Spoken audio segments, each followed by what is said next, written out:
Women of the United States Army Auxiliary Corps, a volunteer organization recruited to relieve men for combat duty, now become a part of the regular Army.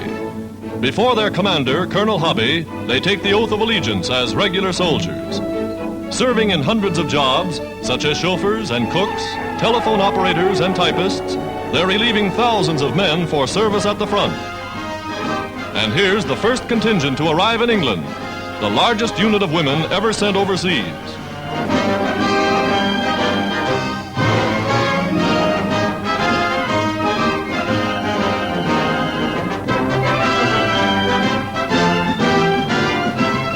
Here they'll staff training centers, man airports and control stations, and like all women, their first thought is to make themselves at home.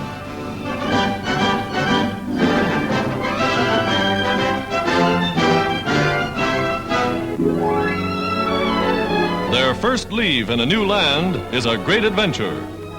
They tour the beautiful English countryside, and at an historic manor house, they're introduced to a famous English custom, afternoon tea.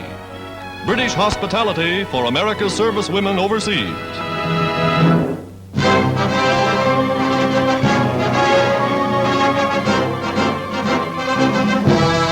In Hollywood studios, an army of skilled technicians produce hundreds of motion pictures every year. Today, the great studios work not only to supply entertainment to people at home, but have dedicated their resources to the armed forces wherever they serve. Army units assigned to making training films and to photograph action at the front learn camera technique from studio experts. In laboratories and cutting rooms, men in uniform are preparing their own productions. They study training films made by the industry and films made by their own signal corps.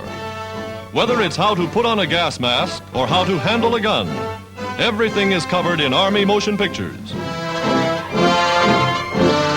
The latest feature pictures, made for theaters, are reduced to 16mm size for showings at Army camps at home and overseas. Every week, Army planes transport 150 features, some 200 newsreels and short subjects to fighting forces around the world. In recreation centers, stars such as Ann Miller and Linda Darnell, John Garfield and Betty Davis are helping entertain servicemen. Lovely Greer Garson, little Judy Garland, beautiful Hedy Lamarr, popular Betty Grable. At home and abroad, people of the motion picture industry are trying to do their bit for fighting men of the United Nations.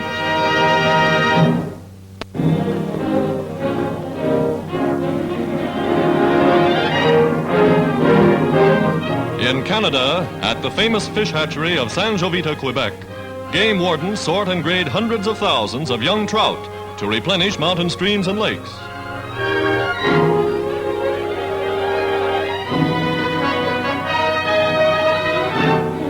Airplanes are used to reach remote bodies of water. Taking the fish aloft, they restock the lakes, dropping the trout from the air.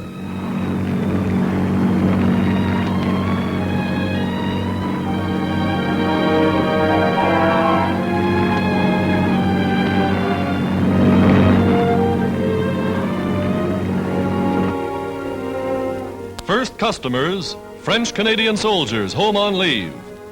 This is any soldier's idea of a well-earned vacation from the war.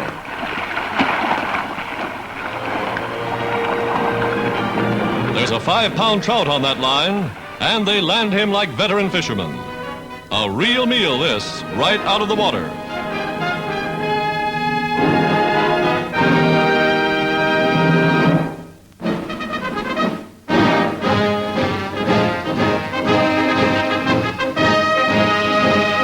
A regiment of Filipino infantry in the United States Army receives the one weapon they know best, the Philippine bolo knife. Used in cutting through jungles, the bolo is equally effective in hand-to-hand combat. Filipinos, young and old, have a long and outstanding score to settle with the Japanese invaders of their native land. Today, armed with native weapons, augmenting their modern equipment, they are eager to meet the enemy.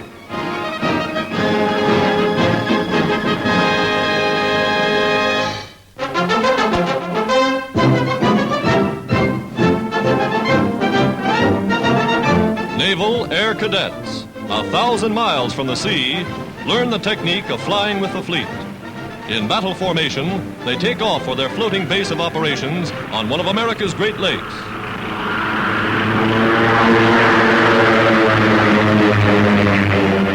Formerly the world's biggest side-wheel passenger steamer, she's now the training carrier Wolverine. Student pilots land and take off from her 550 feet flight deck under conditions identical to those at sea. An inland carrier training 10,000 new Navy fighter pilots a year.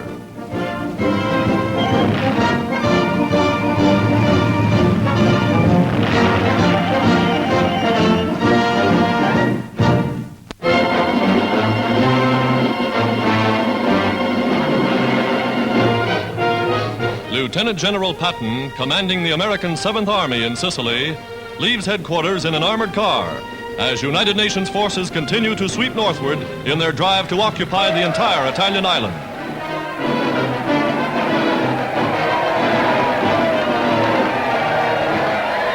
Enthusiastic Sicilians welcome the Yanks with open arms, scenes that are repeated in town after town as the Americans press on to Palermo.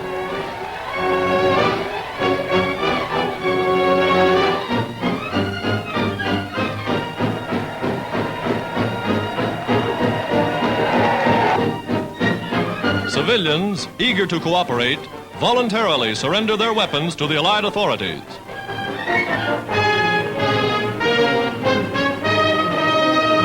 Local officials are enlisted to assist in the distribution of much-needed food and medical supplies.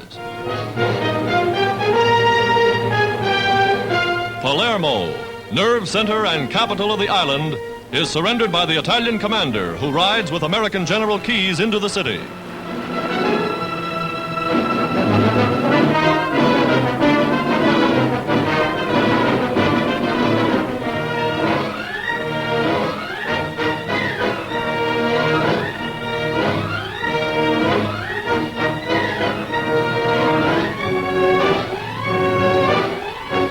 Palermo's harbor, blasted by Allied bombers, is blocked to all access shipping. The occupation of Palermo by United States forces, a dramatic and historic moment for the people of Sicily.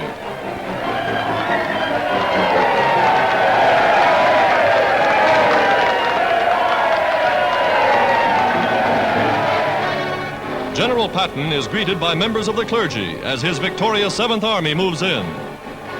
For thousands of war-weary Sicilians, the coming of United Nations forces means freedom from fascism. For youngsters riding aboard the Army's famous Jeep, it's the dawn of a new day.